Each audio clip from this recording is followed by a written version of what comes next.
Good evening.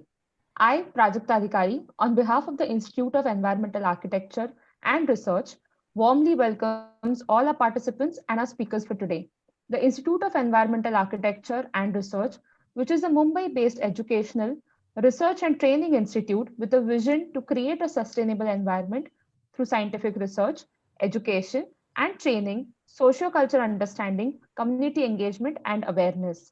We are a multidisciplinary group of scientists, professionals, and academicians who have joined forces to form this organization, having worked collaboratively for more than 15 years on education, environmental consultancy, and awareness. Our mission is Environment First. This is the 11th webinar in the series which we started during the lockdown period. So far, we have reached out to more than 1,800 participants altogether. Our main objective in this webinar series is to provide educational and research inputs and a scientific and analytical approach to environmental issues. The Institute's foundation day falls on 14th of August 2019 and it was registered as a public trust on 19th of October 2019. Hence, we are very excited and happy to celebrate Institute's first public trust day on 17th of October 2020 with all of you. More updates on the same will be following soon in our upcoming webinars, mails, and social media pages too. As promised, we are starting our indoor air quality webinar series from today. I would now welcome our moderator, Dr. Roshni Yehuda, President of IEAR, to introduce our today's speakers. Thank you, Prajakta, for the introduction, and a warm welcome to all our participants and our speakers for today. Uh, Let me just quickly share my screen.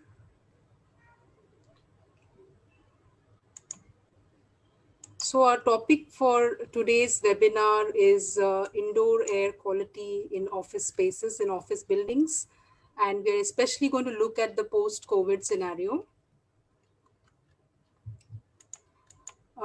Everybody knows about there is a huge issue related to indoor air quality, especially in tight sealed buildings. And we have these concepts called as sick building syndrome. And, especially office spaces where people spend a lot of time sitting indoors, working in, some kind of spaces which have restrictions with respect to light and ventilation. So there have been issues related to indoor air quality for a very long time. And now we are looking at a special scenario where things have become rather more complex with the COVID situation. So it's a very important subject, and I'm glad that we have got the speakers to speak about this. So if you look at an office space, there are so many ways by which there can be indoor air pollution, such as you have volatile organic compounds, which can be released from either cleaning solvents or carpets or electronic equipment, or you can have biological contaminants, which can be hidden in your AC ducts or the dust mites or the fine particulate matter, the SPM, and so on and so forth. There can be so many sources, and all the people who are part of an office are generally exposed to this, or they have the hazards, and depending upon the susceptibility and their immunity, etc., they do get affected. So therefore, this area is important. And so these are the general types of contaminants, that is biological, chemical, and physical, which make up part of the VOC. And we all know that the biological aspects, that is the allergens, dust mites, these probably have the biggest impact in terms of damaging systems of people and causing chronic problems in the long run. So today's webinar will be addressing these issues as well as the issues related to the new scenario that we are now facing. And we have two speakers, Mr. Gautam Baliga and architect Parvati Shinde. So let me warmly welcome both of them. And I also want to give a brief introduction to both of them. Mr. Baliga is a graduate mechanical engineer from IIT Kharagpur and has worked with Voltas for 8 years. He is currently a director at Opal HVAC Engineers, a company which specializes in pharmaceutical, healthcare, commercial, and industrial HVAC systems. and he's also a partner at RS Kulkarni HVAC Consultants Pune. He has been on the editorial board of the ISHRE Air Conditioning and Refrigeration Journal, and he is currently chair for the Healthcare Technical Group, which has been tasked with coming out with a guide for HVAC for healthcare facilities in this year. He has been a member of the ISHRE task force to write the recommendations for COVID mitigation in workspaces. He is also a member of the IGBC CII task force for recommendations for COVID healthcare facilities. So, welcome, Mr. Baliga. I had the pleasure of listening to you when ISHRE released the guidelines for COVID guidelines for indoor air quality, and I was very impressed by your talk. So, a warm welcome to you. And architect Parvati Shinde, she is an alumnus of Sir J.J. College of Architecture, and she has been contributing to the profession for nearly 2 decades as an architect, and she has done workplace research, study of emerging market trends in workplace interiors, and developing products for the trending markets. These are some of the key areas of work to which she has been contributing during her tenure in Godrej Interior since 2005. Her understanding about how workplace and its elements affect users has helped her to contribute multiple research papers published by Godrej Interior Workplace Research Team. So, a warm welcome to you, also architect Parvati Shinde. And with that, I would like to request Mr. Baliga to start with your presentation. Right.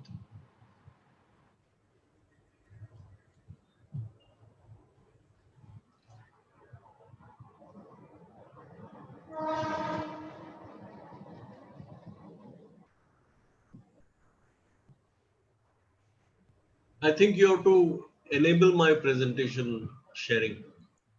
Okay, yes, yes, you can. Sorry.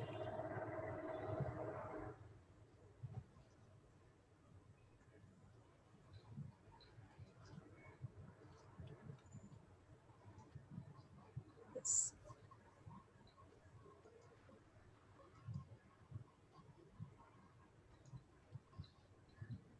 You can see my screen? yes, yes. Great. Thank you, Dr. Roshni, for inviting me to this webinar. And also thanks to Ms. Neha and Prajakta from the same team. As already introduced, I'm going to speak about IAQ in commercial spaces, workspaces, and a special emphasis on, the COVID scenario. Indoor air quality is a major concern for businesses, building managers, tenants, and employees because it can impact the health, comfort, well-being, and productivity of building occupants.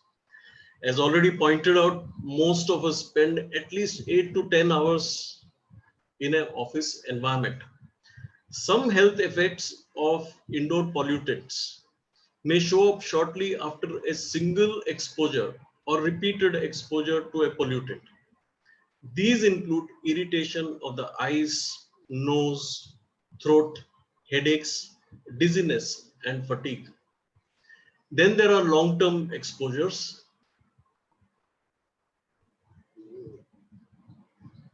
Okay, you want me to start the video? Actually, I get a lower bandwidth. That's why I've stopped the video. If you are okay with that. Okay, sir.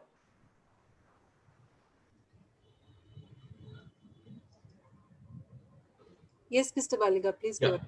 okay. The other effects may show up either years after exposure has occurred or only after long or repeated periods of exposure. These effects, which include some respiratory diseases, heart disease, and cancer, can severely debilitate or even be fatal. It is prudent to try to improve the indoor air quality in the workspace, even if the symptoms are not noticeable. So with this little background, let's start with the presentation. So sick employees cannot work efficiently and may miss several days while they try to recover. Filtering air contaminants ensures that people can work effectively in safe environment that is conducive for productive work, they will be able to focus on their tasks instead of worrying about their health. So we are going to talk about the IAQ concepts, then IAQ remediation, how to improve the IAQ, and COVID-19 recommendations. What is it that we can do to improve our chances of survival during the COVID-19? So this is a study by Association of Ventilation Rates and CO2 concentrations with health and other responses in commercial and institutional buildings. And this study, which was with 20 studies, close to 30,000 subjects, investigated the association of ventilation rates. What we mean by ventilation rates is the fresh air quantity that gets inducted into the closed spaces that we breathe. So when the ventilation rates are below 10 liters per second per person, even that is a very small quantity. In all building types, these people were associated with statistically significant worsening in one or more health or perceived air quality outcomes. It's as serious as that. Then there are 21 studies, again with over 30,000 subjects, investigated with association with CO2 concentration, with human responses. Half of the CO2 studies suggest that the risk of SBS, that is the sick building syndrome symptoms, continued to decrease significantly by decreasing the CO2 concentration. So that means CO2 has got a significant impact on the well-being of the people. What are the main parameters of indoor air quality? It is the temperature and humidity, particulates PM 2.5 and PM 10, then VOCs, CO2 and other pollutant gases. Let's talk about humidity and temperature. Thermal comfort is a key parameter in climate control systems. What conditions make a person feel comfortable? When does a person feel discomfort is the question. At what point do conditions start harming the human health? So if you see this chart, this is the comfort zone, where people feel good. And when you are beyond that comfort zone, that means if it is low temperature and high humidity, you've got rheumatism. If you've got high temperature and high humidity, you've got heat stroke. If you've got low humidity and low temperature, you can have dry respiratory problems and so on. So let's come to how it really impacts our respiratory system, the relative humidity. The human being's respiratory system is a fantastic filtration system. It protects against the respiratory infections. The moist mucus layers collect the larger particles before they enter the trachea and the pharynx. In the lower respiratory tract, the bronchi and alveoli can trap the smaller particles. So it is very important that you should have a moist mucus to trap these particles. And when the RH is low, that is the relative humidity is low, the mucous membrane in the lungs become dry. The fluid over the linings of the cells become more viscous, and little hairs that are called the cilia, which protect our lungs from deep settling of viable and non-viable particles, cannot do the work. And the particles go deep into our lungs, and that's where they cause the infection. So now we talk about what happens when the high humidity. The earlier one was low humidity. Now about high humidity. Hazardous microorganisms need water to grow initially. Many of them survive longer with air when the air is humid. High humidity leads to mold formation. When mold spores are present in large quantities, they can present a health hazard to humans, potentially causing allergic reactions and respiratory problems. And thus, dehumidification is also important in workplaces. So we can't have low humidity, we can't have high humidity. So now we come to what is really required. So this is what is called the Sterling chart, which was published quite some time back, 1985, in ASHRAE. It shows the various pathogens that are there, bacteria, viruses, respiratory infections, and so on and so forth. And the thicker the line, it means that the growth is more. Thinner the line, it means it is less. So if these growths are plotted over 0 to 100% humidity, so you can see the optimum zone is 40 to 60%, where the growth of the pathogens is the lowest. The relative humidity range of 40 to 60% is considered to be the healthy range for conditioned spaces. ISHRAE COVID-19 document advocates relative humidity range of 40 to 70% for conditioned spaces. Why 70%? Because to get to 60% in a place like Mumbai and things like that, you'll have to do a lot of jugular things with your air conditioning system, and 70% also is not too bad. If left unattended, most of these air conditioning spaces, at least in Mumbai, would attain something like 80%. So that's why we say 40 to 70 is quite okay. Now we talk about temperature. So when it comes to temperature, we all know about the ambient temperature. That means ambient temperature of the room in which you are, residing. This is the temperature that can be recorded by a thermometer. But that's not the temperature that the human being feels, because this constitutes the actual feeling comes from various other factors. We'll talk about it. So ambient temperature is the average air temperature surrounding a person. The mean radiant temperature is defined as the uniform temperature of an imaginary enclosure, which the radiant heat transfer, blah, blah, blah. What it means in, very simple terms is that there is a radiant heat component of that temperature.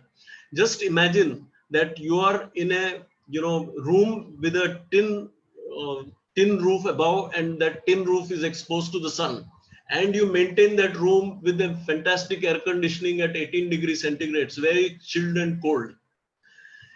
Are you going to feel cold? You won't, because the radiant heat which is falling on that roof, which is of tin, and it can attain a temperature of 65 degrees centigrades at noon. That radiant heat will make you very, very uncomfortable. So as a result, though it is 18 degree ambient, you will feel that you are being fried. So that's your mean radiant temperature. Then there is air speed. The air speed, the speed at which the air is falling on you, that can change the perceived temperature. When the ambient temperature is lower than the body temperature, air speed gives perception of cooler temperature than the ambient. Vice versa, when the ambient temperature is higher, you feel it is even more hotter. So concept of operative temperature, it is the combined effect of mean radiant temperature, air temperature, and velocity as shown. It is also known as the dry resultant temperature or the resultant temperature. So you've got air velocity, ambient temperature, mean radiant temperature, and all these combined together, and they form the operative temperature. There's a formula for it, but be aware of all these components that go into it. So, there is a chart that is published by ISHRAE IEQ standard 1001, and it talks of what should be the operative temperature. It's not the ambient temperature, it is the operative temperature, as I said. That should be 24 plus minus 24.5 plus minus 2 in summer. In winter, it is 22 plus minus 3. We are talking of office spaces. And why so is because, why it is colder in winter, 22 as against 24.5, because people generally wear, thicker clothes, and there is some, you might be wearing sweaters. So it takes into account, that flow factor is for the clothes. Then we talk about the PM 2.5 and PM 10 in indoor workspaces. I'm not talking about outside. just to give an idea of how small is PM 2.5, you can see those red dots, and this is the thickness of your hair. Okay, so PM 2.5 is this big, PM 10 is this big. They are pretty small. So these particles, which are so small, they go into your respiratory system. And you remember that thing I talked about, mucus and things like that, you know. So the smaller the particle, they go deeper into your respiratory system. So the health risks associated with particulate matters of less than 10 and 2.5 micron are especially well documented. PM is capable of penetrating deep into the passageways and lung passageways, entering into the blood streams, causing cardiovascular and respiratory impacts. This is a WHO document. Then there is common sources of PM10 particles are including sea salt, pollen, combustion activities like motor vehicles and industrial processes. Dust from unsealed roads is a major source of PM10. Then you've got major emissions of PM 2.5 are industrial sources, automobiles, and power plants. So now sources of the indoors, indoor PM 2.5 and 10 are basically those which are coming out of the fresh air and infiltration that is being inducted into the area. Particles that originate from indoor workspaces, sources are basically you can have smoke if your office is allowing that. Then acoustic insulation in the ducts, you use insulation material that can get, there is an attrition of particles from that because of the air velocity. And then fungi spores will be there, and cooking in pantry, all these things can result. And of course the skin flakes, which is called the swarms, people are shedding particles, and these particles are also floating in the air. These are the sources of all these PM 2.5 and PM 10 in indoor spaces. Now again, this same document, which is the Bible for us, the air conditioning engineers, IEQ standard 1001, it specifies what should be the maximum PM 2.5 and PM 10. Class A, class B, and C refer to indoor spaces which are high grade is class A, medium is class B, and grade C is the lower grade. And most of the offices would be not even classified. So you can see that PM 2.5 is 15 for class A, it goes right up to 60 in class C, and so on. Then we talk about the gases. We are talking about carbon dioxide, ozone, then carbon monoxide, formaldehyde, total VOC, nitrogen. There might be many more gases. I'm just highlighting these. CO2, see, I'm going to talk basically about CO2 and formaldehyde in particular. And then of course, it doesn't mean that the others are not important. It's because these are the ones which are very commonplace. That's why I'm going to talk. And there's so much gas that one can talk about in any webinar. That's it. So CO2 in workspaces, 400 to 1000 ppm, the concentration levels of typical occupied indoor spaces with good air exchange. You can expect this kind of a ppm. If it is 1000 to 2000, you will get complaints of drowsiness and poor air, headaches, sleepiness, and stagnant, stale, stuffy air. 2000 to 5000 ppm, poor concentration, loss of attention, and so on. Typically in workspaces where you have these bigger workstations with open spaces, you'll find that it tends to be more like 400 to 1000. The worst places are the conference room or closed cabins with split units and things like that. They tend to be your 1000 to 2000 if you're lucky, and 2000 to 5000 ppm if you're not that lucky. So formaldehyde is the other culprit. You got this in the workspaces. Formaldehyde can cause cancer. OSHA, that is the 29 CFR, states that the permissible exposure limit in workplace is 0.75 ppm, as measured in a 8-hour time weighted average. So this comes from cigarette smoke, resin found in composite and pressed wood products like plywood, particle board, and medium density MDF, what we call permanent press fabrics, glues, urea formaldehyde, foam insulation, which is so abundantly used, some paper products and consumer products like cosmetics, dishwashing, detergents, and fabric softeners. Again, there is a IEQ standard which says how much should be the maximum ppm. Then we have got for the other, the other culprits which are there: CO2, 2.5, 10, CO, TVOC, that is your total VOC, CH2H, that is your formaldehyde, SO2, NO2, O3, and the total microbial counts. For all these categories, there is a class A, class B, and class C. Of course, the goal should be to try to make it a class A. For that, huge effort is necessary. Class C, also a huge effort is necessary. If you don't make efforts, it's not going to be anywhere near class C. Then we are going to talk about engineering controls for IAQ.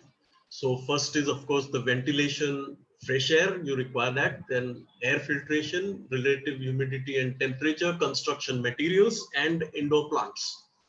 So temperature and relative humidity and ventilation will take them together. So the fresh air has to meet the ASHRAE standard 62.1 requirements, and there are 4 classes of indoor spaces. Air with low contaminant concentration, typically offices; air with moderate contaminant, basically packing halls and things like that in factory settings. 3 and 4 are more like your factory settings. So in workspaces, we are essentially talking of class 1.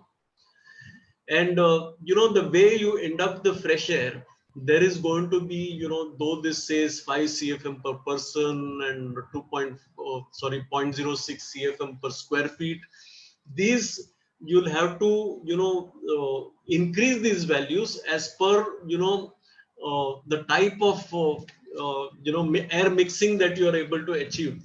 What I mean to say is, if you are inducting the fresh air, it has to go right till the point of use.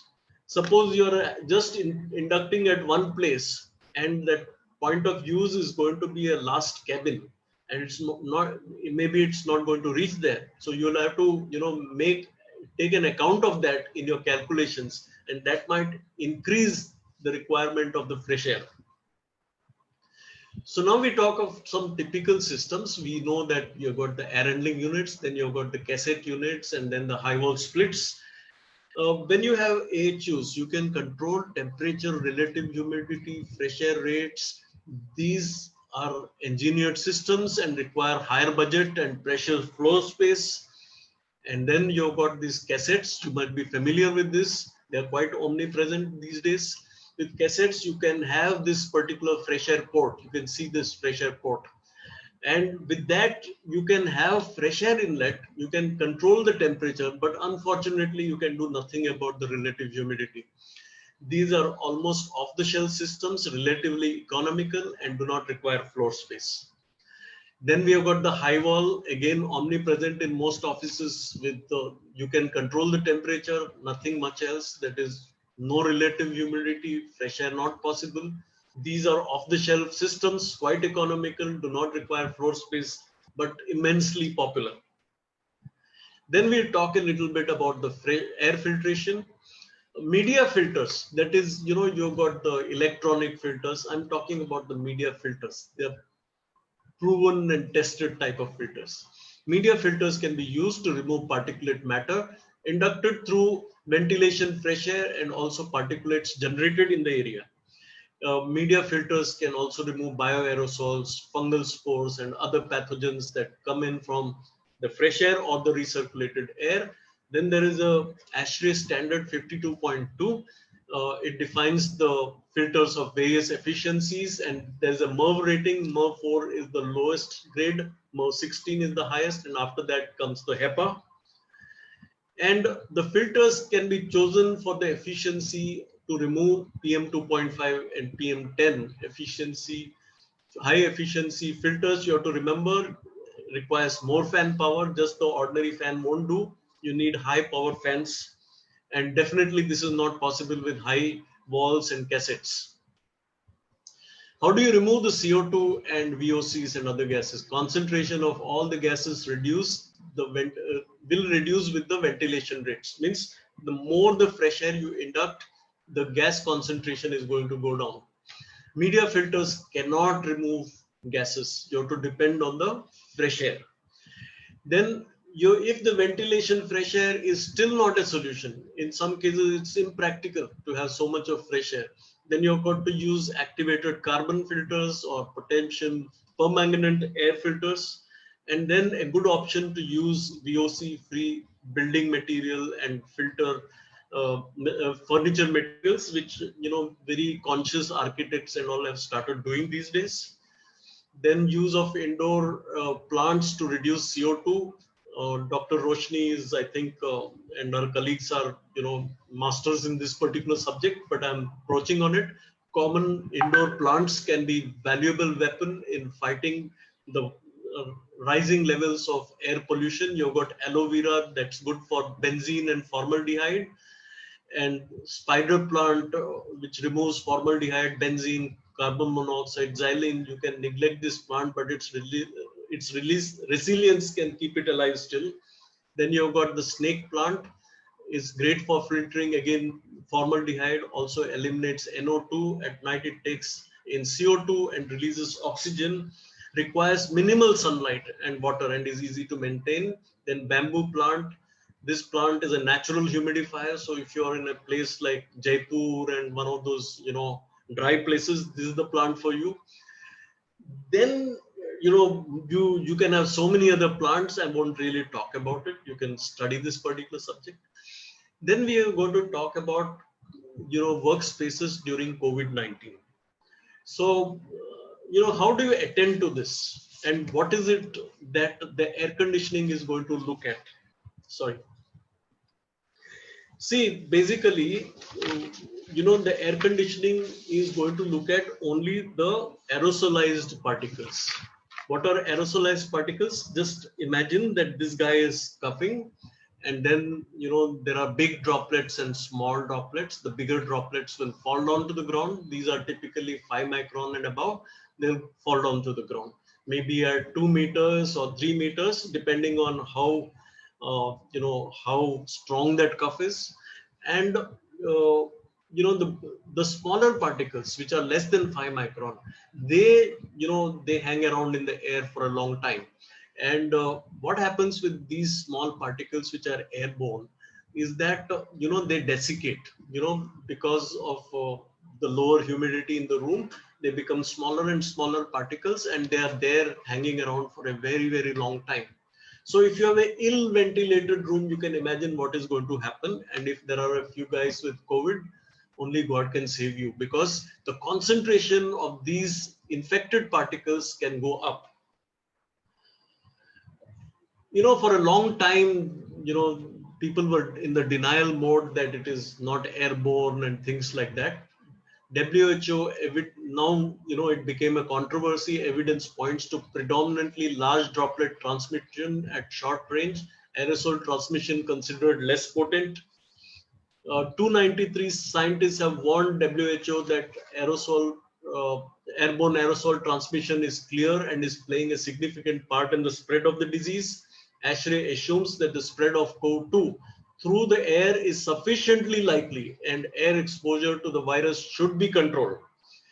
Changes to building operations, including the operation of heating, ventilation, and air conditioning systems, will be required to reduce the airborne exposure. So now we talk about what are the controls that we have at our disposal. One is, of course, the makeup, ventilation, air distribution, temperature and humidity control, filtration, and air purification. So get this particular concept right. Infection rate is viral concentration into exposure time. So the less the viral concentration, the less the chance of infection. Less the exposure time, the less the chance of infection. So our goal should be to try and control the viral concentration. Maybe the exposure time, you may have no control. So ventilation, fresh air dilutes the contaminants and thus the viral concentration. A minimum fresh air of 5 CFM per person and 0.06 CFM per square feet is a must for the well-being, and you should provide at least this.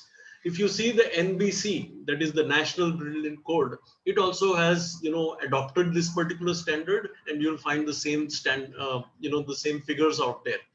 Green buildings provide 30% more fresh air than this. So you'll be happy to be a part of a green building. So that has got more fresh air, less chances of infection. More fresh air dilutes contaminants further, but this consumes more energy in air conditioning systems, even with heat recovery wheels. So it's a big luxury to say, have 100% fresh air. It's really not practical. So you won't have the air conditioning capability for handling that kind of fresh air. However, if we are endowed with benign climate, we may use mechanical ventilation system. That means no air conditioning. You just take in fresh air and you'll be very happy. Next is air distribution. You can see out here that this particular air outlet, the air is coming out at a big velocity, and the people who are sitting on these tables, the air is circulated. Just imagine any guy out here is emitting virus. It's going to spread all over the place. Okay, so high velocity air mixing in breathing zone can lead to carryover of larger droplets to greater distances and increase the risk of infection. Low velocity air avoiding direct draft can restrict the travel of large droplets. It's a very important thing. So in the new constructions, you'll have to ensure that you adopt low air velocities while still maintaining the air mixing. So how do you achieve that? There are a lot of systems available. Only you'll have to, think about those. You've got today, the fabric ducts where you depend on, very low velocities to give you the required comfort and so on. There are many systems. It's a subject by itself, but this is the sum and substance, low velocity. Now we come to the other, that is the relative humidity. We have already seen the chart from Sterling, 40 to 60%, but this is something more about relative humidity. Researchers have found that higher humidity decelerates the infectivity of the virus. This is something new. So if it is very low humidity, as it would be in places like Delhi, as again that Jaipur and things like that, you're in trouble. You'll have to humidify the place. This is a result. What you see, the infectivity is very high, up to 40%. Then it really dramatically dips down, and then it is pretty lower. And this is from a research by Stephanie Taylor, very interesting person. She is a medical doctor by profession, and then she did MArch, okay? And now she is doing a lot of research on relative humidity, and she has submitted a petition to WHO that 40 to 60 should be made compulsory in all public buildings all over the world. So that's Stephanie Taylor. With lower RH, infected droplets from Cruff, especially smaller than 0.5, evaporate 0.5 micron, evaporate very fast, and also they remain suspended for a very long time. Relative humidity of 40 to 70% is what is recommended by ISHRIC COVID-19 document. Then this is about the temperature. Studies conducted at various RH levels have shown that using viral culture methods for 7 to 8 degrees centigrade were optimal for airborne viral influenza survival. Progressively it reduces, and 20.5 to 24 degrees centigrade is quite good. And it's again, significant reduction at very high temperatures, more than 30 degrees centigrade. Temperature tends to be a factor that directly affects the comfort of building or hospital occupants. Comfort temperature is generally considered 24 to 30 degrees after accounting for air velocity, relative humidity, and clothing.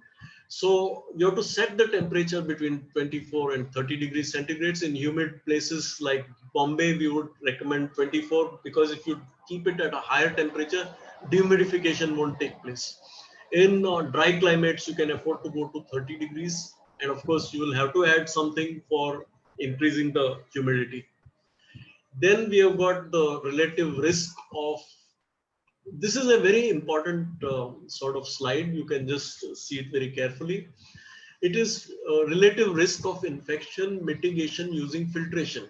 So I talked about what is MERV4, and then I said it goes right up to MERV16, and then you've got the HEPA. So, this is a modeling that was done, and it is a hypothetical office space with the 5,000 square feet with one person with influenza entering inside. So with MERV4, the chance of others catching the virus was 95%. As you go for better filtration, it was decreasing. But now come here. With MERV13, it was something like 64% chance. With HEPA, it is still something like 60.6, that is 60% chance. So what does that mean? The filters only catch the virus which pass through it, and its virus is not going to be dictated by us what is their path. In the air, the virus can travel through convection currents directly from one occupant to the other. It does not necessarily go through the air handling unit system. So it's quite inadequate to just say that put HEPA filters or high grade filters. Put it. What ISHRAE says is go right up to MERV13. That's it. Doing anything more is an overkill. And after that, you'll have to look at other options, how to mitigate the risks. Now we talk of air purification. You've got UVGI, which is increasingly getting used, which is going to be in ducts and AHUs and upper room UVGI. Basically, what this AHU UVGI does is it kills whatever gets accumulated on the AHU drain pans and the cooling coils. It's a pretty hallucinating type of place if you see in terms of fungi and all the accumulations. Then UVGI and ducts, it almost behaves like a HEPA filter when you have the UVGI and ducts. And then you've got the upper room UVGI, where the UVGI is going straight, it does not fall downwards. So it is above the vision of the people. It can't do harm.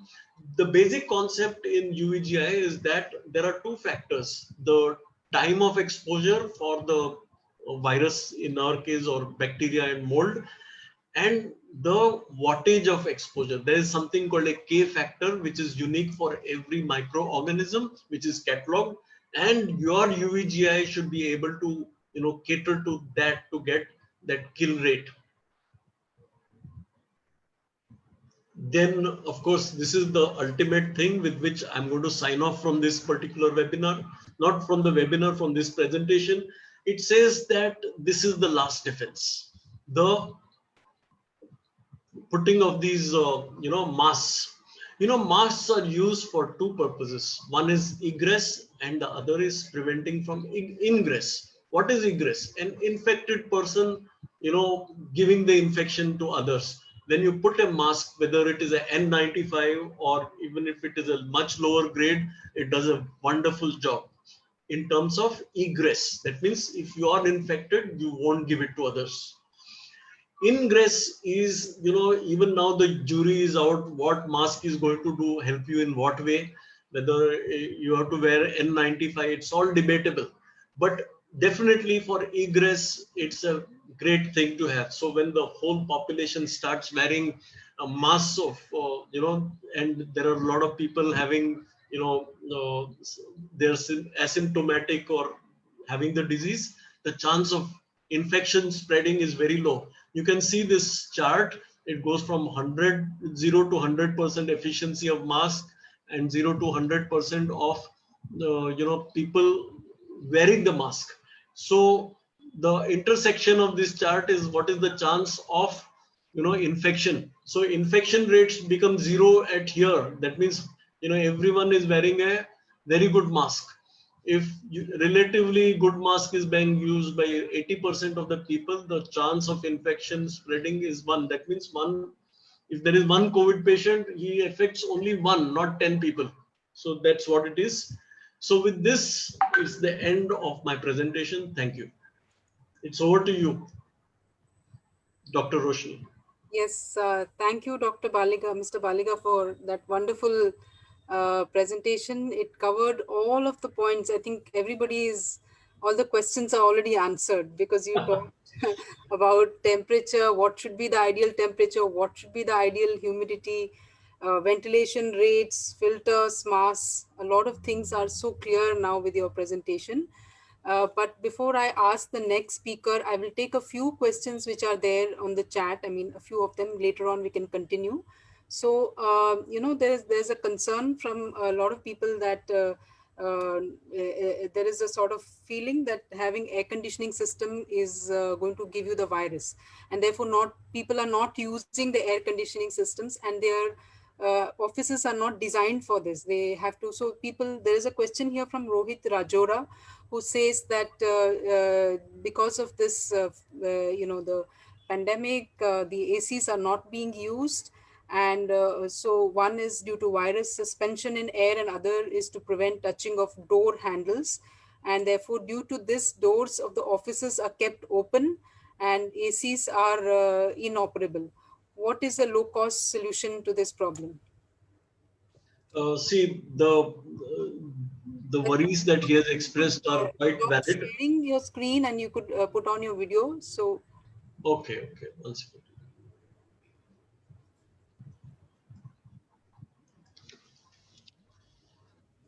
yes. Okay, see, these are very valid worries because, as I said, if you've got a split unit and things like that in the office, the viral load is going to increase. It all depends on what type of air conditioning you've got in the office. If you've got a split unit, only God can help you.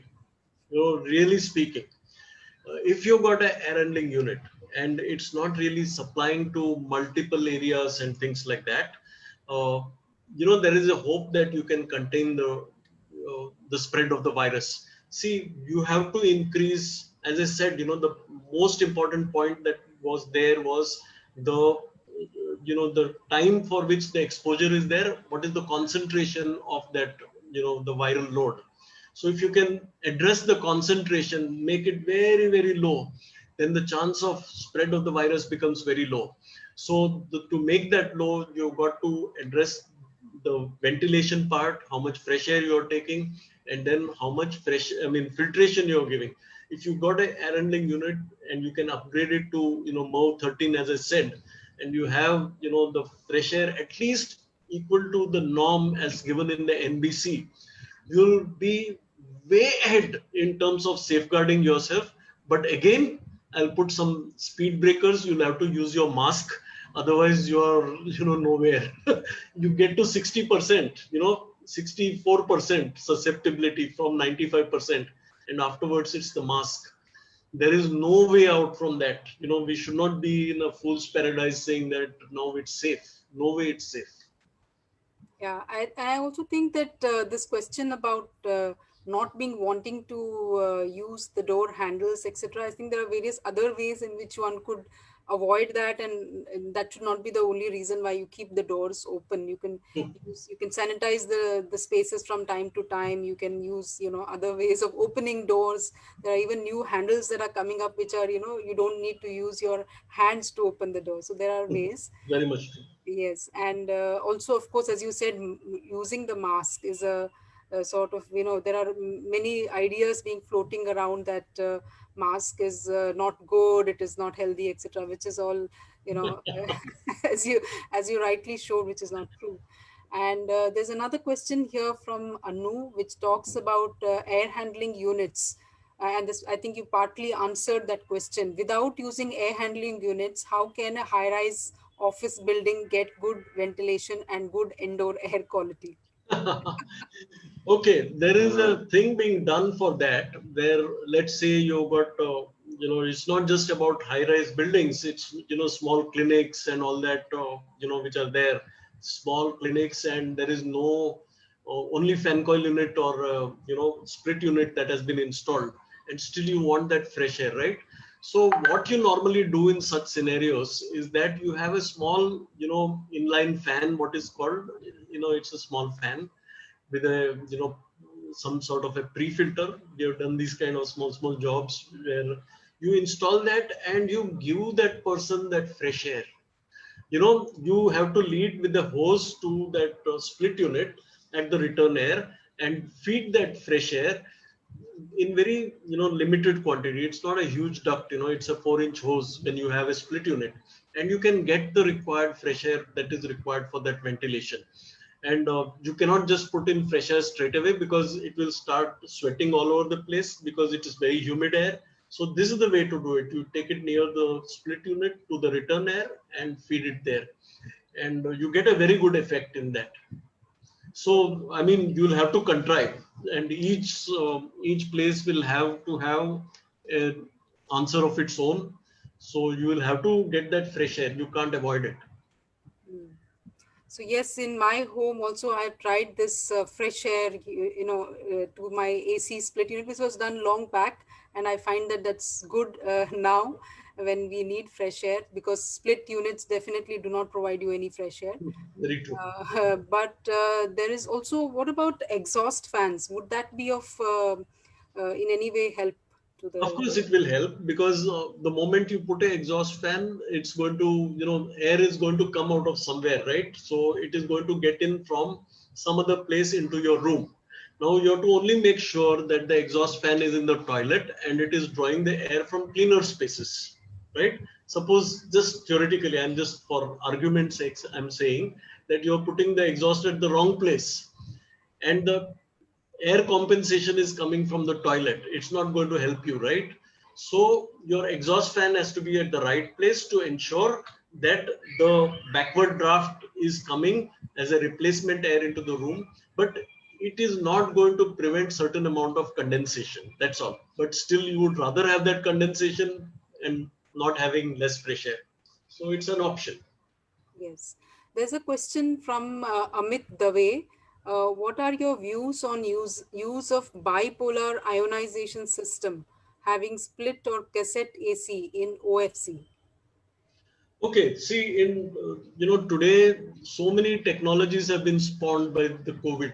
There are so many technologies that are coming into the market, and uh, some of them may be good. Let me say that I don't want to be saying that they're all bullshit and things like that. But there is a stand as an organization that ASHRAE and ISHRAE have taken, and it is that you will have to look at the risks yourself. We really don't know what good it does. They may be doing good, but you can't really just go by the published figures, because these are not from any uh, established studies which have been done over a long time, because these researchers have been very recent, and you can't give a stamp of approval that this is a good technology or a bad technology. You'll have to take that risk and decide whether it is good or not. So one of my customers who wanted to install this, I told that you just check how big is your checkbook and decide whether you want to put put money into it, because he said, I don't have fresher, I don't have this. Okay, you try it out. So I'm not demeaning the technology, I'm saying that you have to take the risk yourself. We don't have an opinion on it. We are not saying it's bad. The only opinion that we have is on UVGI. It can do a good job. It's a proven technology. There is a lot of research that has gone into it. If you're doing the right engineering, you can get beautiful results. Thank you. Thank you. I think we will continue the questions to you after we have our next speaker. So now I will invite architect Parvati Shinde. She will be giving her presentation on interior design, interior layout, and so on. So welcome, Parvati. Thank you, Roshni. Thank you for giving me this opportunity to present today at this forum. Shall I start my presentation? Yes, please. Yes, you can start.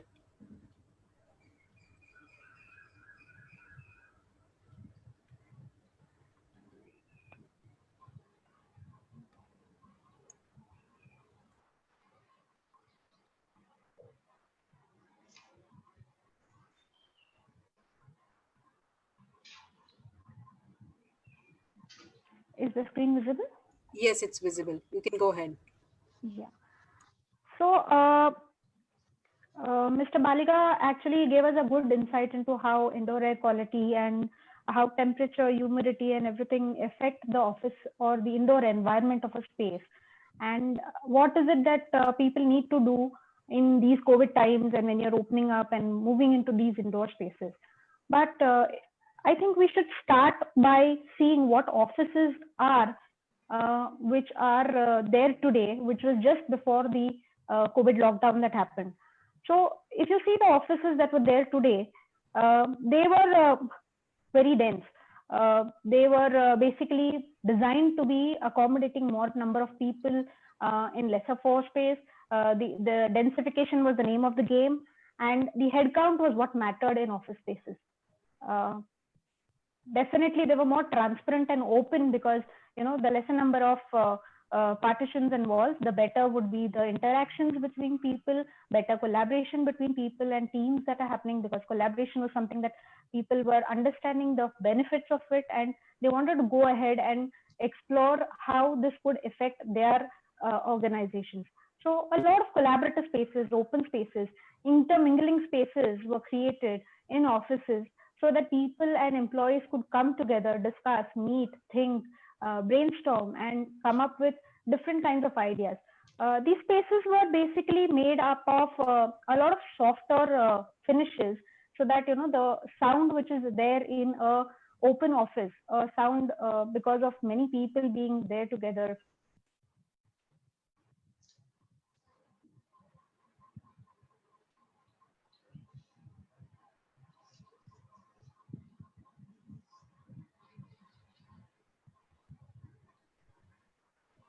So offices that we have were basically designed to get people closer, to enable collaboration and teamwork, to increase the organization's agility and aid faster responses, and to leverage people assets.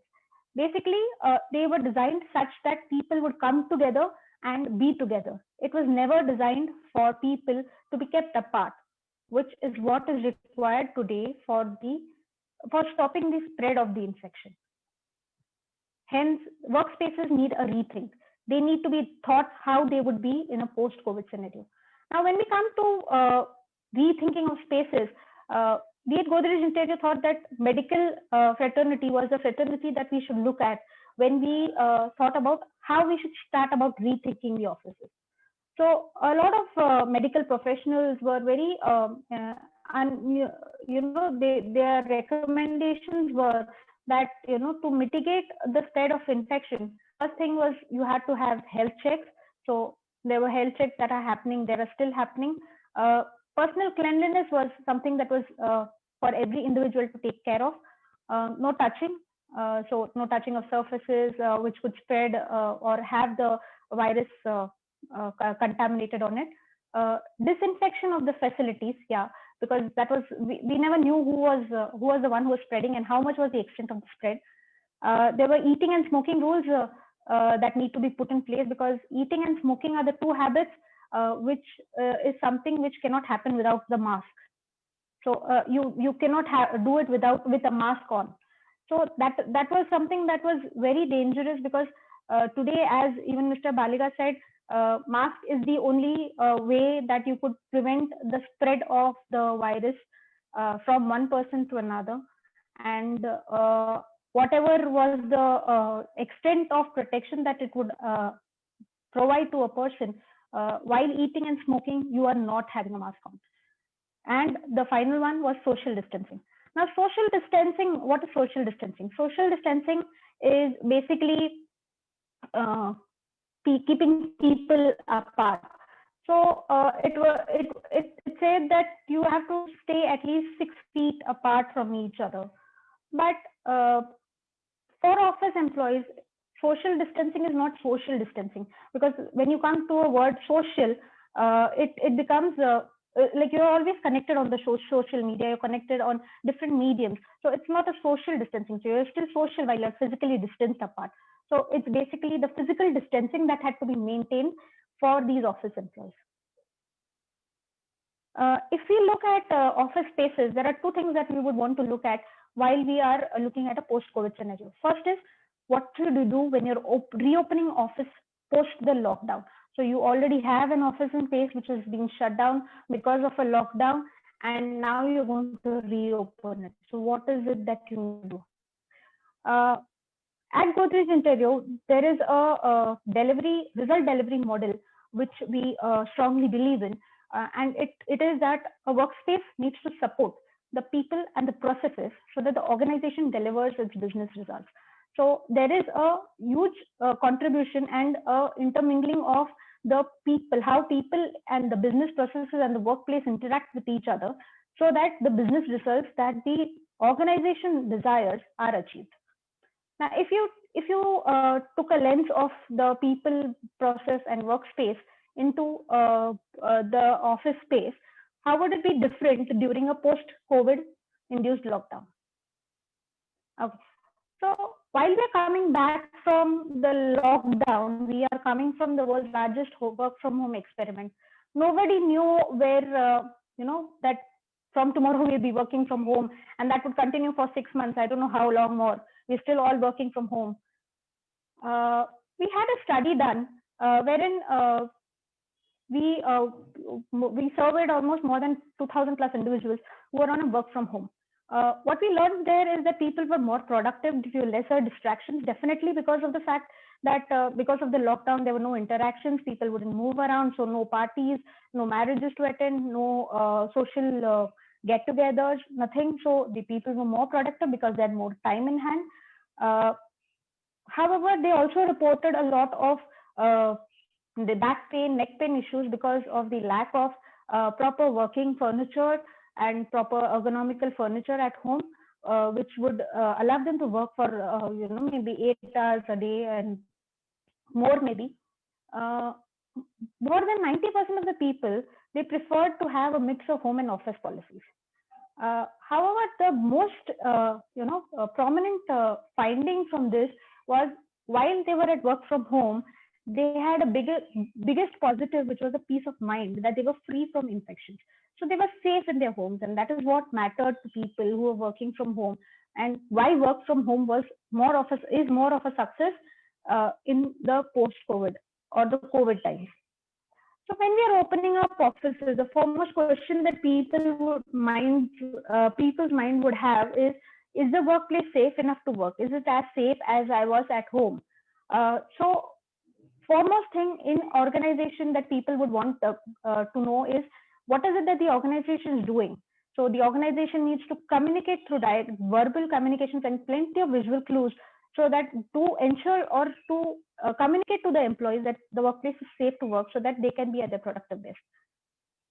There are 3 other areas that we should take care of while we are creating safer workspaces.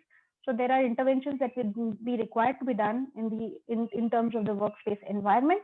By workspace environment, I would mean the physical environment, which would cover the topic that Mr. Baliga has covered already, which would be the indoor air quality, the humidity, the temperature, hygiene and sanitation, space, and interior design. So these are the 3 aspects in which the interventions would be required. Let's look at what interventions would be required as a workplace environment. This is something that ISHRAE has already recommended. Basically, in a physical environment, you would need to take care of the indoor air quality in terms of the clean, fresh air intakes, replacement of air filters, the humidity, maintain a level of 40 to 70 degrees, and temperature, you maintain it to around 24 to 30 degrees. How and why these should be done has been covered by Mr. Baliga already, so I wouldn't go into it. But as an architect, as an interior designer, I would like to say that definitely, if you do not have plants, indoor plants, you should add them at this kind of scenario, because they would help in reducing the VOC that are emitted even by the cleaning agents, because we have been cleaning our offices and our spaces and everything. So introduction of air purifying plants in the indoors is something that should be a mandatory step for all spaces that are opening up after post-COVID. Your relative humidity, I think we've seen in length with Mr. Baliga what it is and how. So temperature would be around 30 to 24 to 30 degrees for the building occupants. There would be different kinds of interventions in the HVAC that could be done so that the disinfection and the mitigation of the dust particles and things like that could be done. Coming to hygiene and sanitation. Now, when we come to hygiene and sanitation, there are different things that a person should do at his personal level. One, it is the employee who would come to office would personally need to ensure that he wears masks at all time, does not do handshakes, use the use of common areas are minimal. There are no shared meals. There are frequent hand washing and sanitization of hands. And if at all you feel unwell, you should not be coming to spaces where people are there. There is a particular kind of a communication and the training that the organizations would want to give to their own people while they're doing to understand all these things. And yes, maintain social distancing. Just because others are coming next to you does not mean you need to be into the crowd. So you need to keep your own social distancing. This said, I think that is for the people themselves to take care of for their own health and sanitation. But other than that, the business processes, if you see, there should be a disinfection schedule that is put up for shared surfaces such as doorknobs and handles and the spaces, railings of staircases, lift lobbies and lift areas. There should be people policies put in place as to who's coming from where and who's commuting from what kind of a transport system. The waste handling and disposal of waste should be put into a proper process. There should be a screening and isolation protocol that has to be put in place. Material receipt and cool off. Yes, this is something that we will look into. And social distancing protocols need to be put in place. In terms of workspaces, minimize touch surfaces. Automatic door openers could be put. Foot operated door openers could be put. There was a question by one of the users as to what do you do or how do you handle door knobs because they are the ones that are used most frequently to open doors, and because of that the doors are kept open. So there are other interventions that could be put to doors like foot operated door openers or maybe automatic door openers with a sensor which senses the person's presence and opens the door automatically. So there is no use of hands or foot to open the door. In washrooms, you could replace the sensor faucets which are there, the touch faucets, by sensor operated faucets. You could have defined spaces for sterilizer booths, sanitation booths which are there.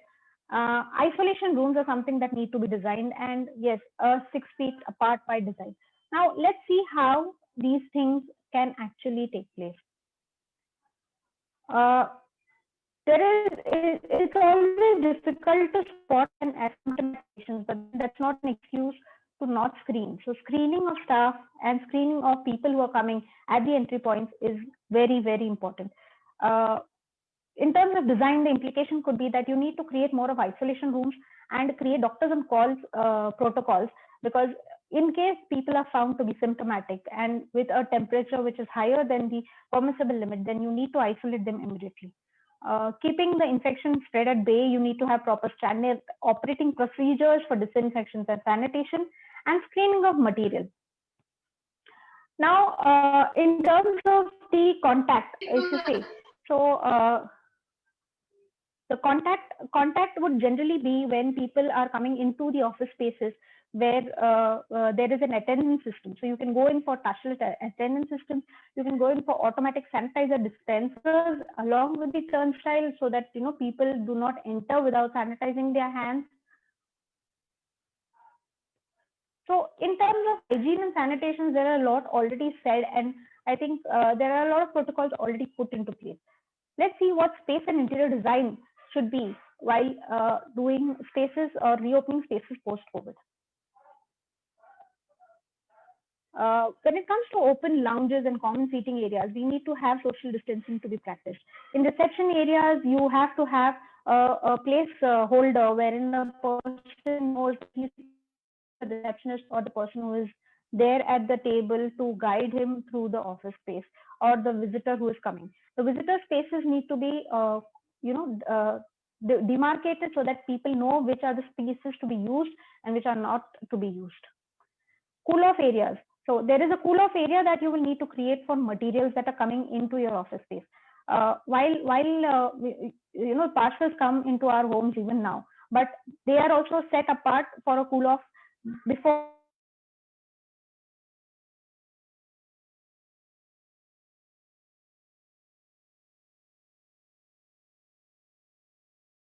we operate them. So even in office spaces, the same should be. Primary workstation areas, workstations and primary work areas.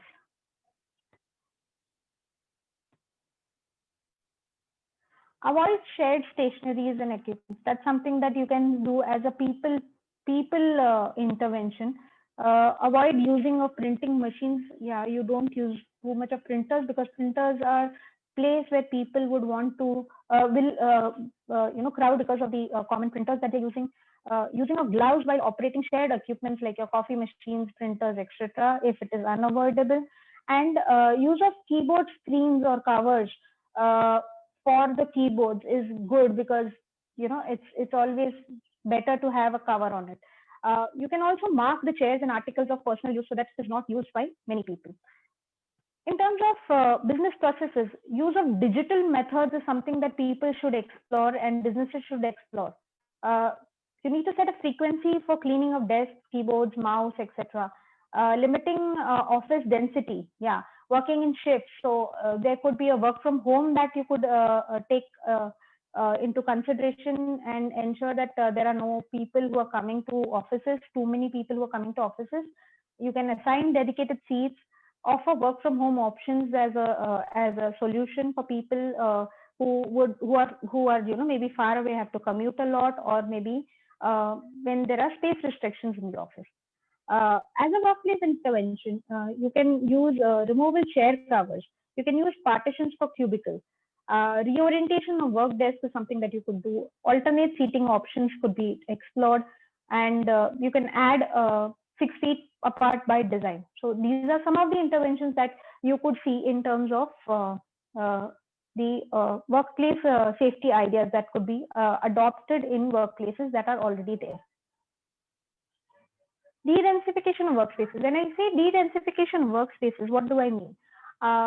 When you have a workspace cluster like what you can see on the screen, it's always better that people are seated in an alternate fashion.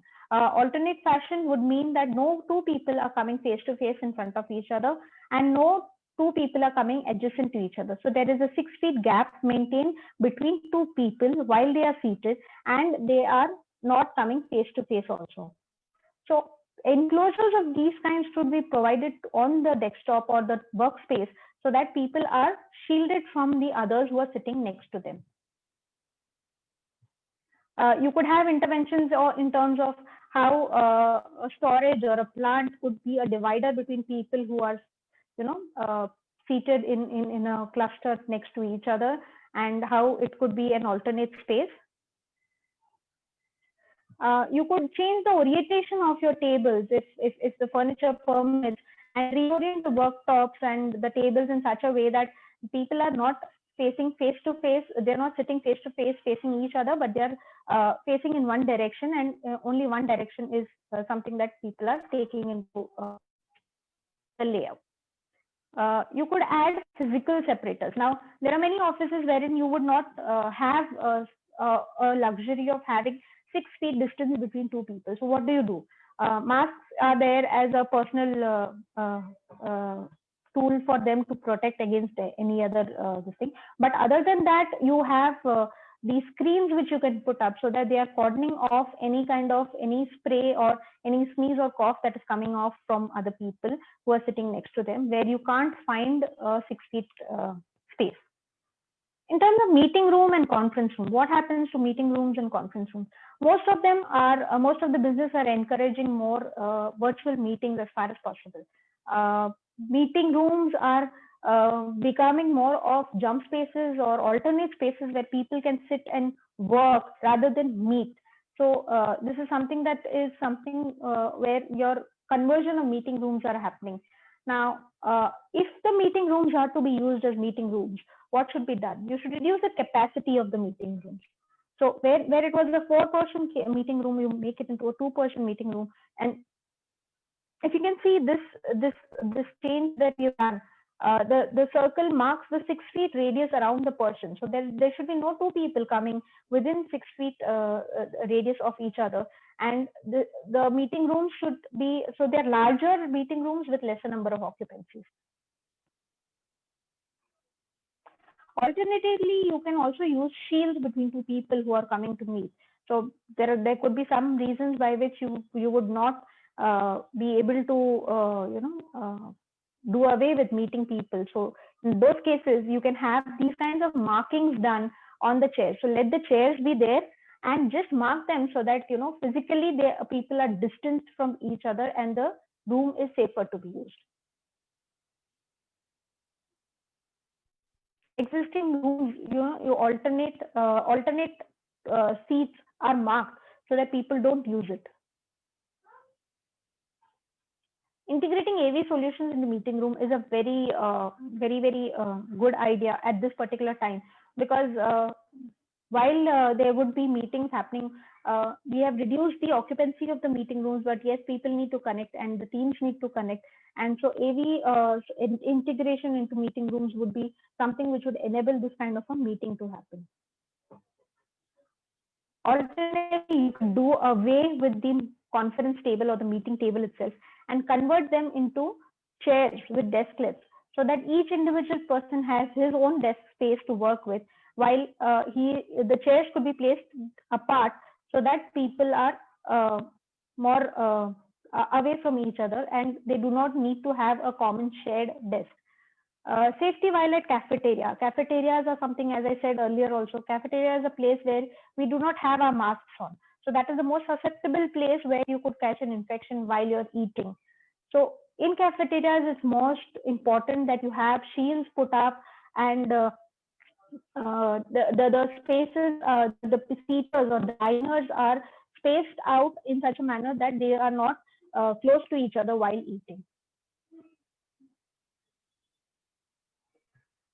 Different ways in where the cafeteria tables could be used, the shields could be given, alternate seats could be marked off so that you have the spacing between 2 diners. Create circulation and route markers. Now, this is something which is very important, is that you need to guide people as to where they have to be while they are interacting, because as humans, we are habituated to come close to each other, talk to each other. So a visual clue helps people to identify where they are supposed to be waiting, where they're supposed to be standing, which route they're supposed to be taking while they are in office spaces or interior spaces. Coming to the second part of how we should plan new offices. Now, if you're going to plan new offices, now till now we saw what ways we could do to mitigate the risk of spread of infection in offices which are already in function and have been shut down because of the lockdown.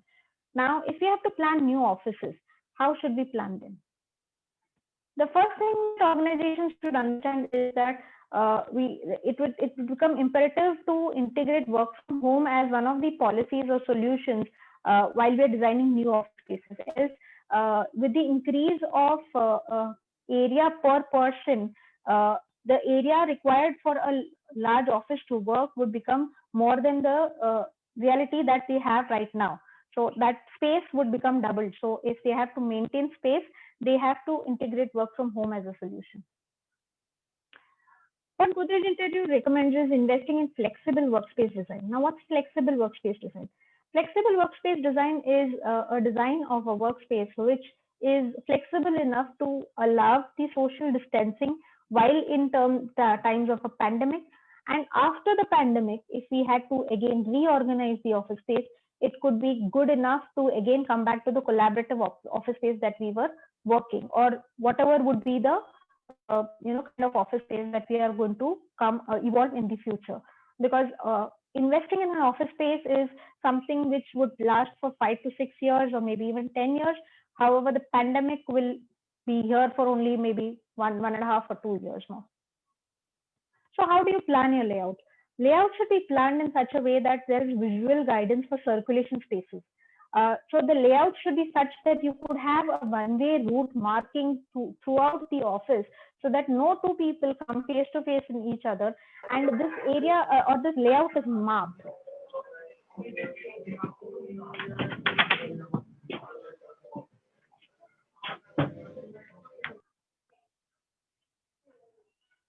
Few of the workstation cluster options that could be possible are these pod type of cluster options, wherein people have their own individual space while they have the open offices in the transparency in their office spaces.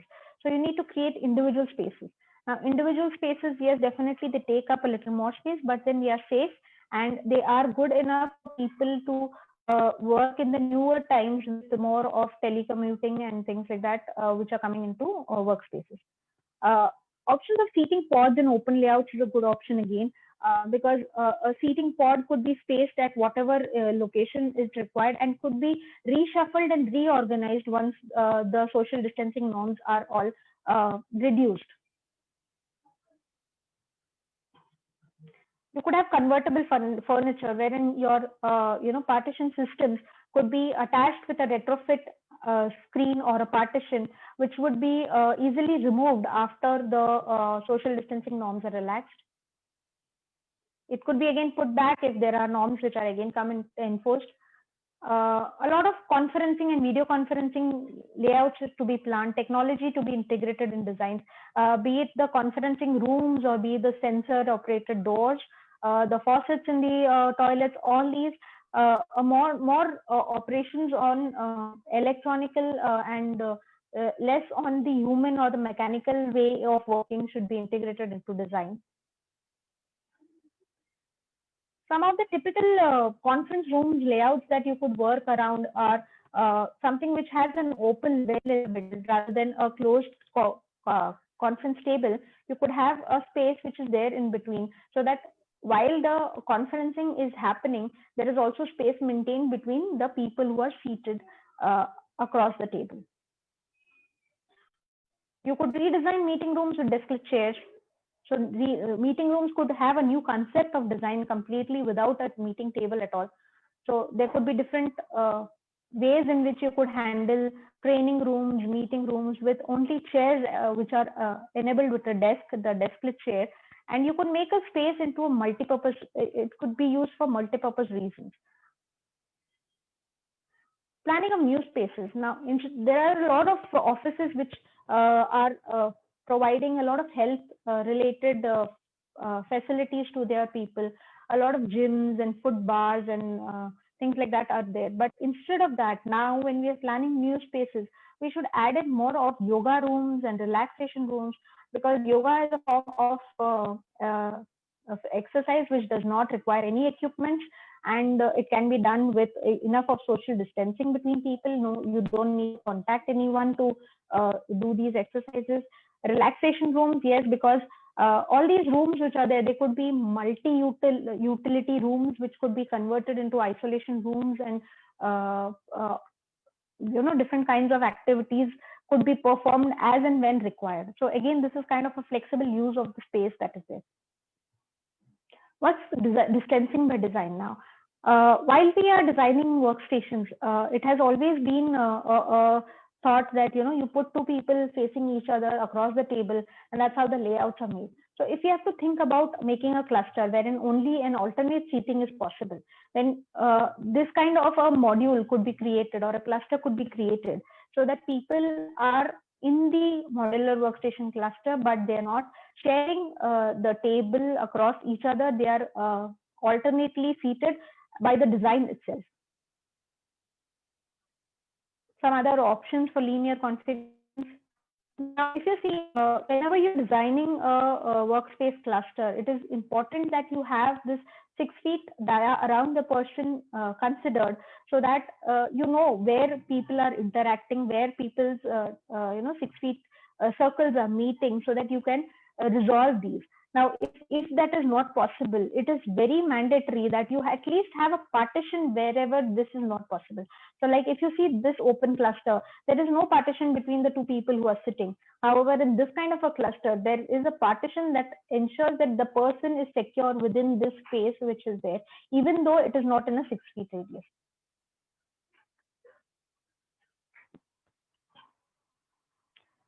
These kinds of layout options could be explored, wherein by design itself, the persons are seated 6 feet apart. So these are different configurations that you could look into. A 120-degree configuration where again people are 6 feet apart. By design, they don't come next to each other. In terms of material selection for new office designs, materials in interior spaces add to a lot of VOCs. While we are selecting materials which are,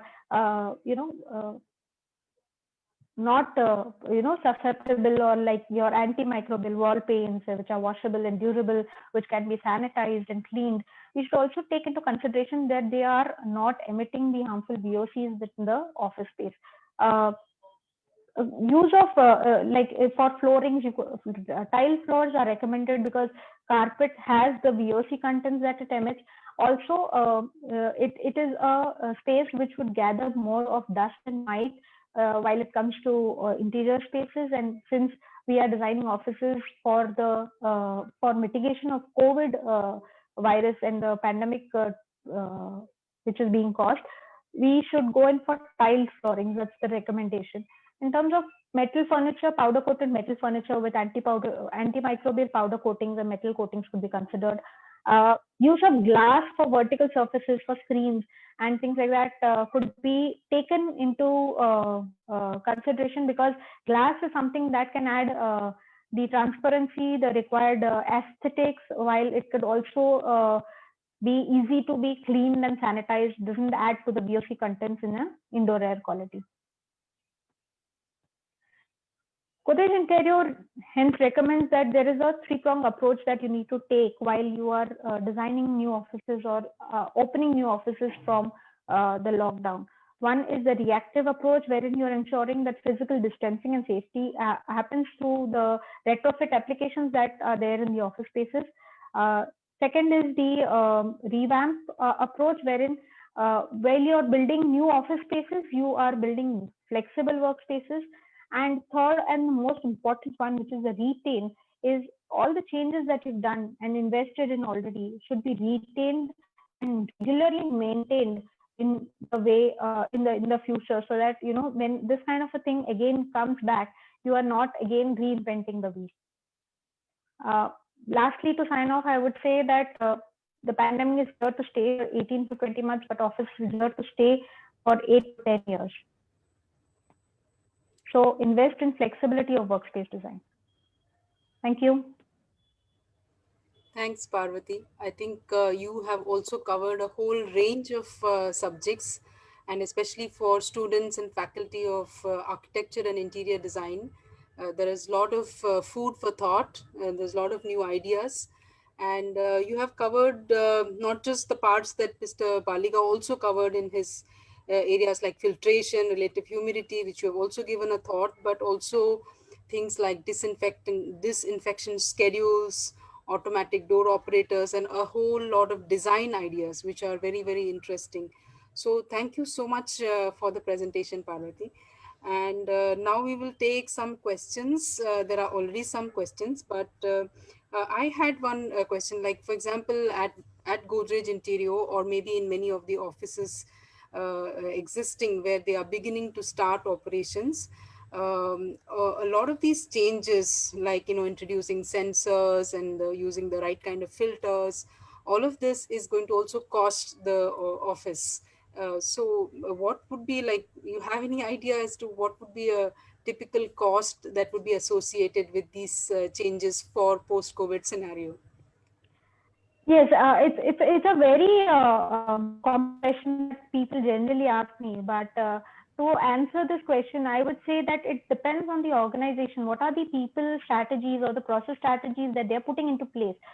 Like, for example, I would recommend that you invest in furniture and you put sensor doors. But then if there is a disinfection schedule which has been put into place by the organization, wherein the spaces are, or the knobs and the doors are regularly cleaned, if they are investing or they already have something as a process already put in place, then they would not need to invest in that.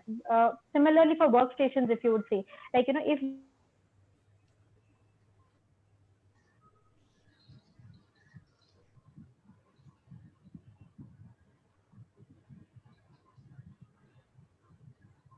I think we have lost Parvati's connection. For at least it seems to me. Prajakta, do you think we have lost Parvati on the online session? Yes. Yes, ma'am. As of now, yes. Okay, fine. So I think we will continue with some of the other questions with Mr. Baliga. Let me see the questions here on the chat. So there is a question about UV light, germicidal, the Ma'am, infection. Parvati ma'am is back on the. Okay. So let's continue with, oh, she was saying something and then she. yeah, I am so sorry. I think there is a glitch in the connectivity that I'm having of the No internet problem. over here. Please continue with your answer and then I will continue with So, the questions. yeah. So, as I was saying that, it depends on the organization as to what people processes that they are putting into place, or the interventions that they're doing with processes at their end, that they would require to invest in the office space that needs to be revamped or recreated or re-altered to enable people come into office spaces. So, if people or organizations do not want to invest in furniture, there is other ways to mitigate and to adopt, so that you are safe in a post COVID scenario also. So it's not about the cost that is there. It is more to do with the employee safety that the organization should look into while they are reopening offices. Great. So I think cost is something that can be worked out, and definitely the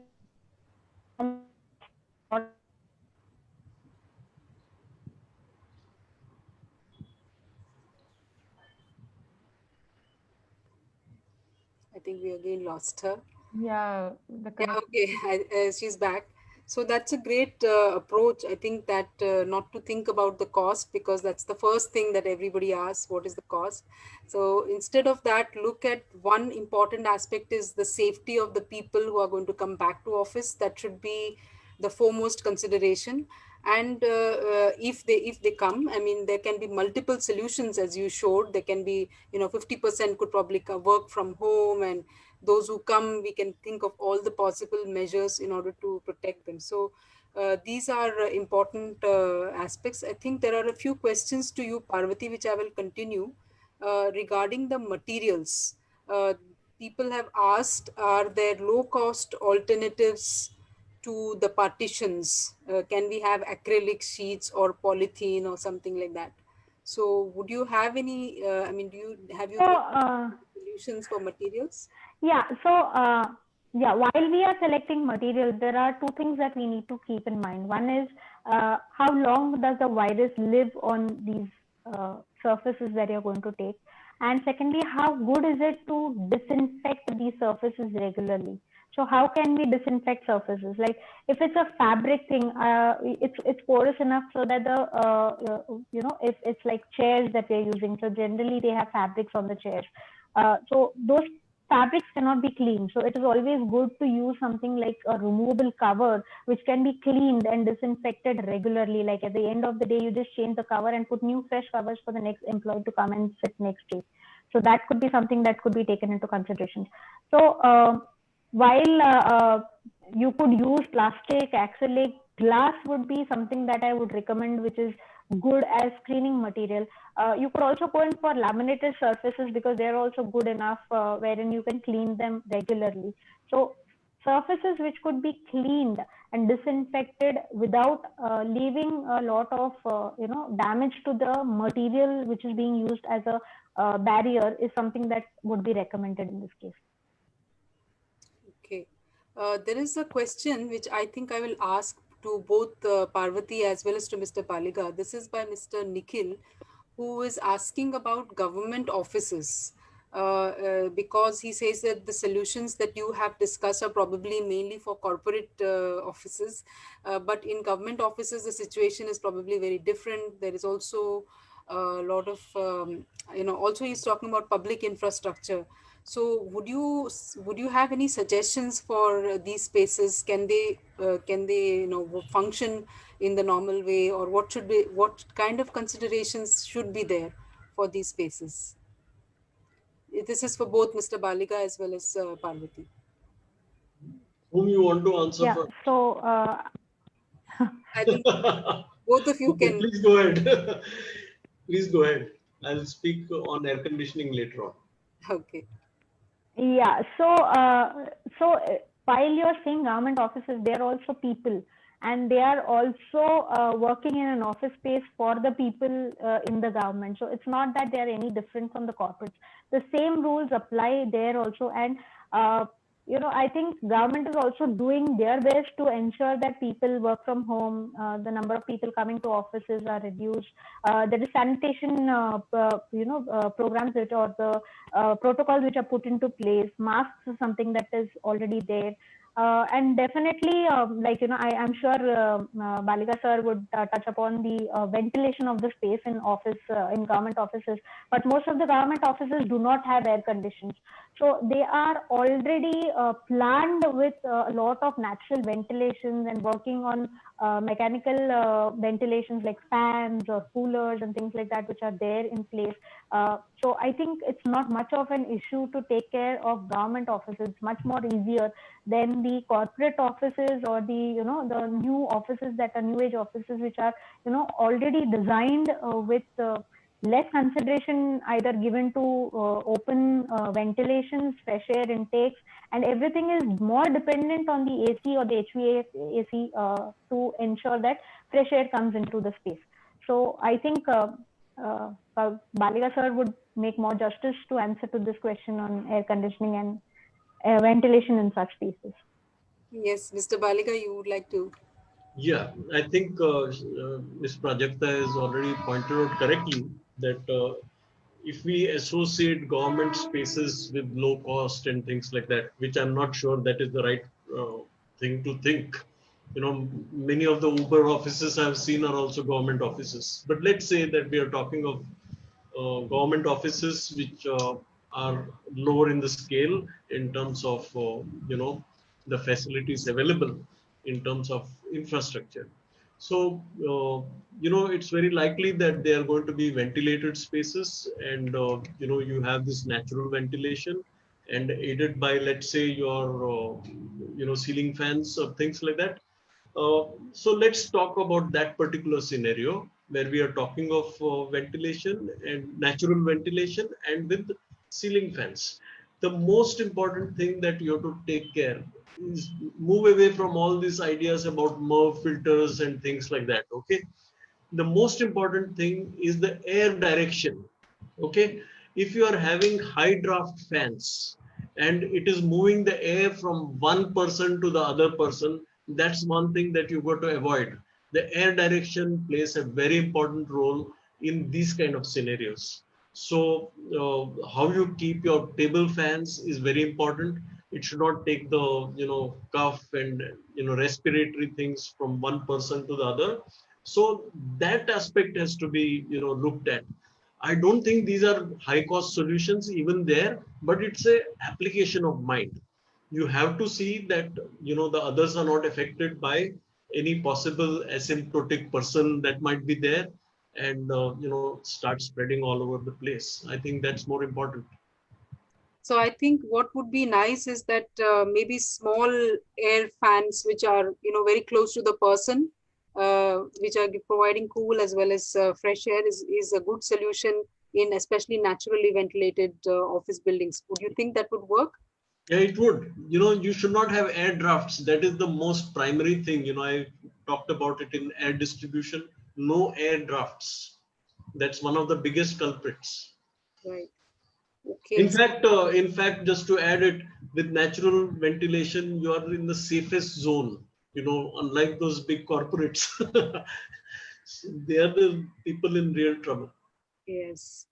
There's a question here from architect Vinay Desai on small offices, and this is in fact also a question I was thinking of. I mean, in corporate offices, you can think of a lot of strategies, but what do you do in small offices which are having high density of people, and also the furniture? There's not much scope to change. So in these kind of spaces, can something be done both for air conditioning as well as for design? What should be done rather in these small offices for them to reopen and start working? Who should answer first? I think you can start with the air conditioning, and then Parvati can add to that. See, in the small offices where I just touched on this with split units and things. When you say small office, I would say that there is no air handling unit system and things like that, right? Correct. So when you have these kind of situations, the first thing that should be in your mind is that you have to have some way of diluting the viral load if it's there. So that is going to happen with induction of fresh air. So you will have to devise a means by, you touched on exhaust fans yourself. That's a good creative solution. But there is also a positive solution by having an inline fan, which can, cater to certain amount of fresh air that is led to each one of those outlets. It is normally quite possible. I've seen, the most vulnerable people are the dentists, for example. They're always in the respiratory zone of their patients, and they have been given these kind of solutions, and they are far better off for it. So in absence of any other solutions, go for fresh air. That would be my recommendation. Okay. Parvati, would you like to add anything to this? Yeah, so in terms of furniture, so you need not make any changes to the layouts if you can manage the number of people who are going to be coming into your office space. So even if it's like a 20 or 30% office, it's cramped up into a smaller office space. You can have shifts wherein people come and work, and the office, the space, if it's like being used by different users at different time shifts, then there should be a schedule that is put in wherein the space is disinfected before the other user comes in. In fact, you should avoid sharing of spaces in such cases. But if it's not avoidable, a schedule being put into place would be a good option, wherein the sanitization of the tables and the frequently touched surfaces could be done, so that there is a lesser risk of spread of touch through touch of these spaces. You could add screens or partitions, which could, since you have a space constraint, you can't maintain a 6 feet distance between two people, then you can add these partitions, which will give them a protective covering in which, a physical barrier is there, so that they are safe inside from any kind of a sneeze or a cough that the person next to them is having. But all said and done, this is not something that is like foolproof. And there could be n number of ways that the contamination could happen.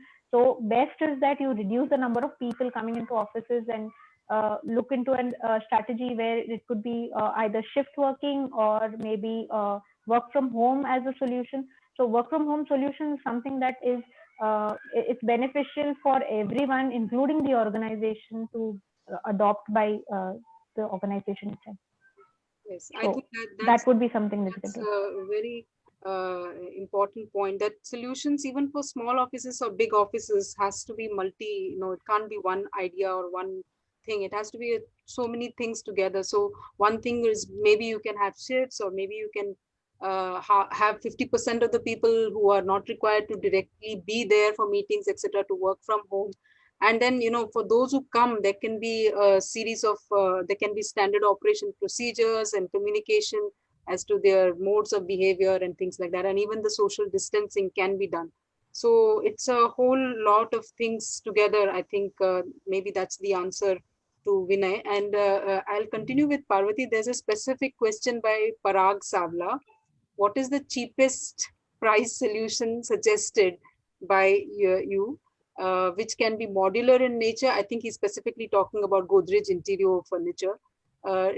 Design of offices is 3 feet wide, 2 feet height acrylic partition, as per current understanding, most economic and friendly solution.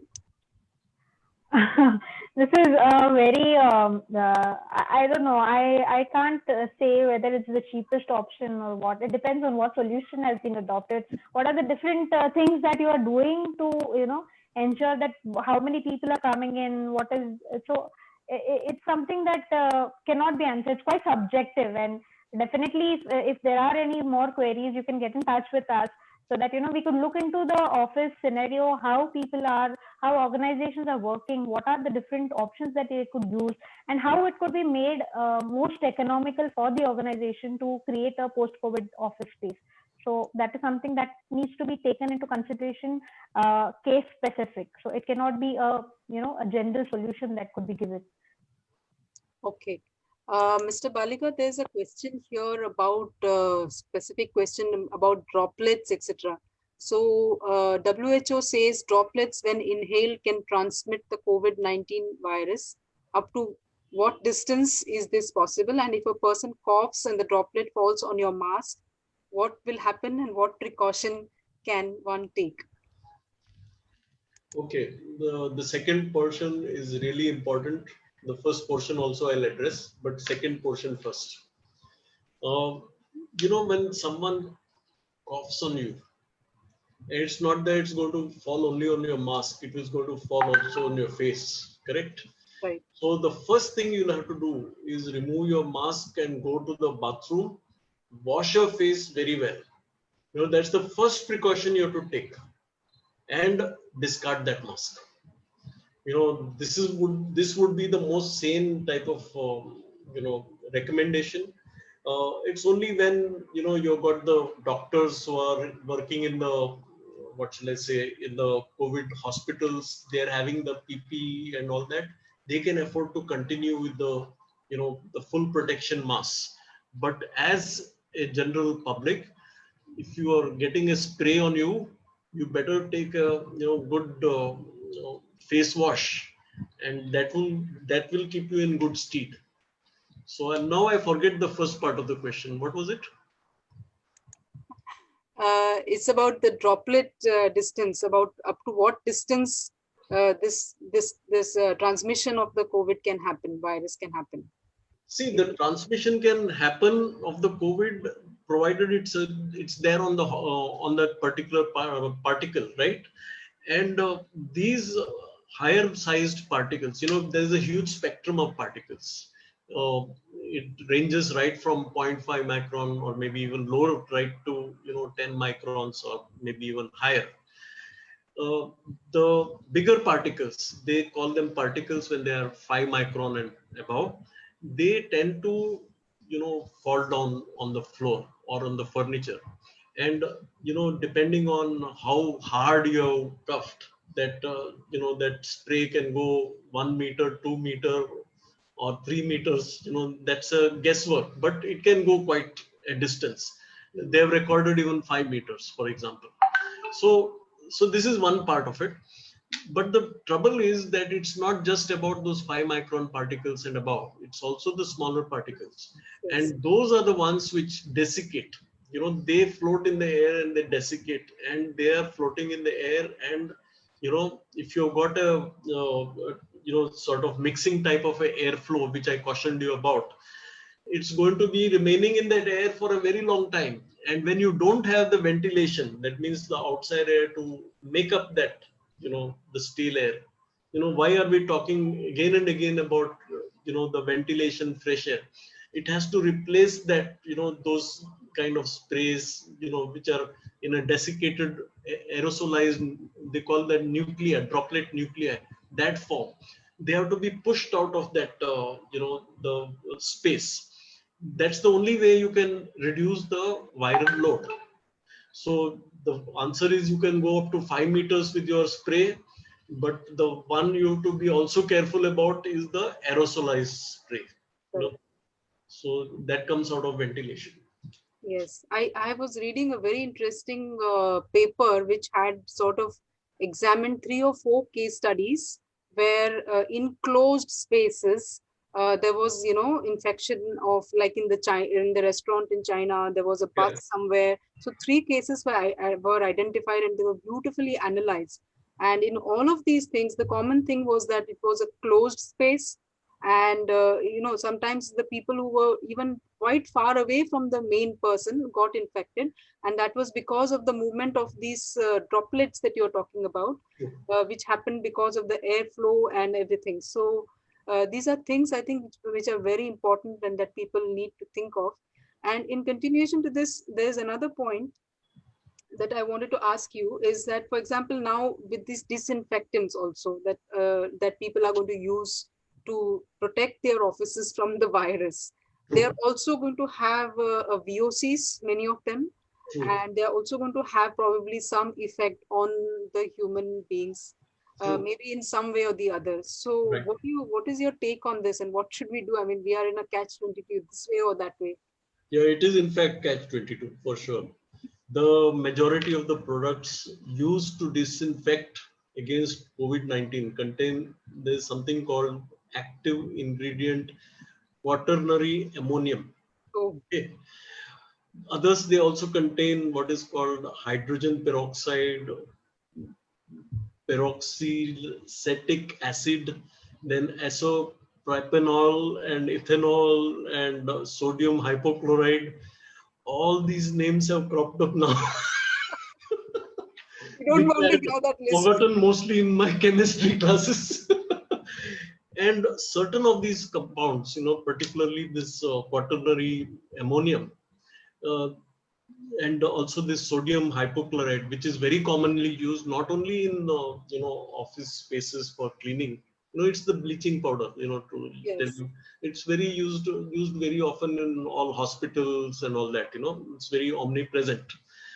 They have been studied and they have shown to have negative health effects when used regularly. Okay, so if you are going to prolong in this manner, it's going to have a health effect. It's proven. The right way to do is, of course, that be sure about the dosage. Every one of these articles come with a dosage. Don't go into a overdrive for cleaning and put more of that compound than is recommended by that manufacturer. That's the first point.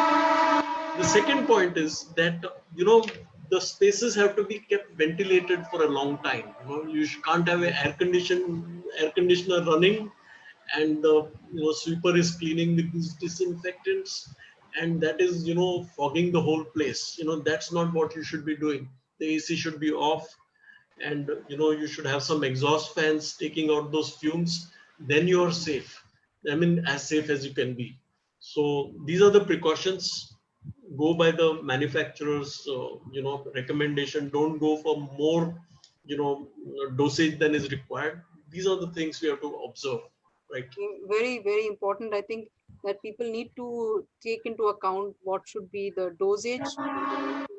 Also, it would be helpful to just open up the offices in the morning, say, and in the evening or something like that, just to ventilate and get some fresh air. So I think that would be useful. And I think just one question maybe to Parvati, that or maybe even to Mr. Balika, is about these temperature, uh, people everywhere opening up their offices have got their security guards and watchmen to hold a gun and just test their temperature by putting it onto the head. Now, there are quite a few reports which say that this is going to be harmful and may even cause some damage to the pineal gland and something like that, or something like this. So, which it should be better taken on the wrist or something like this. So, what do you think are the possible solutions instead of just having the gun? Possibly, I think even the gun needs to be properly checked for whether it is calibrated or it may show some wrong figure for all you know. Yes, yes, yes. I have come across this. These guns which the security guards have, I think the security guard himself is at so much of risk of coming into contact with a person who is, maybe a possible COVID patient who is having some infections, maybe is asymptomatic. So I would suggest that the guards should not be posted with these guns to maybe check. I mean, I'm not really sure regarding the health effects that you mentioned, whether it takes place, but I would say that rather than having these guns, you should have these scanners which are placed, which can scan the temperature of the person when the person is standing close to, in close vicinity to the scanner.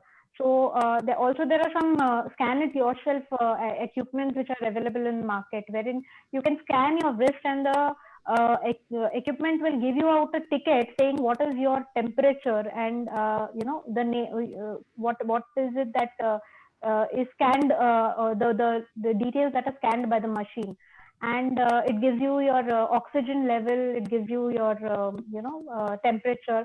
And they also have these alarm systems wherein if there is a person with a higher temperature who's scanned, it gives out an alarm to say that this person is infected. So then you need to have those isolation rooms ready so that that person could be isolated immediately, so that further checkups and further investigations on the person's health could be done.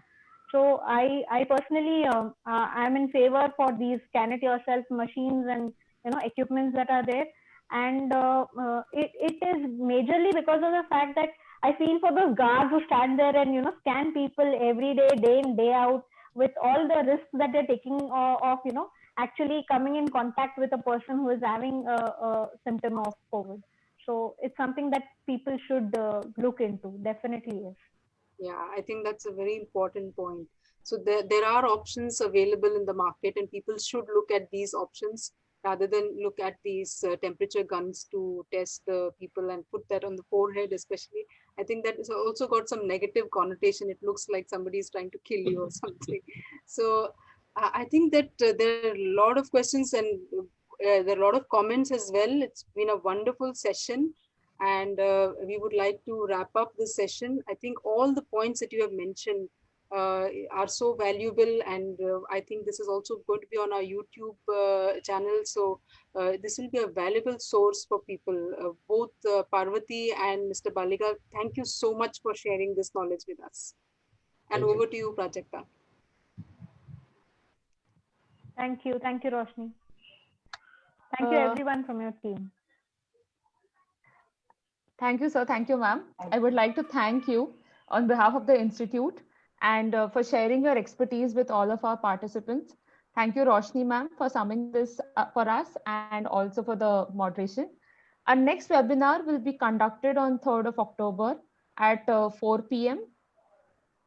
And that's me on the poster. So do join next week to hear me and watch me on the other side of the table presenting my research work. We would like to thank all who are a part of our virtual family on Instagram and Facebook and are making us stronger with your support. If you aren't yet a part, do follow our Instagram and Facebook page for further updates. The link to join our pages have been posted in the chat window.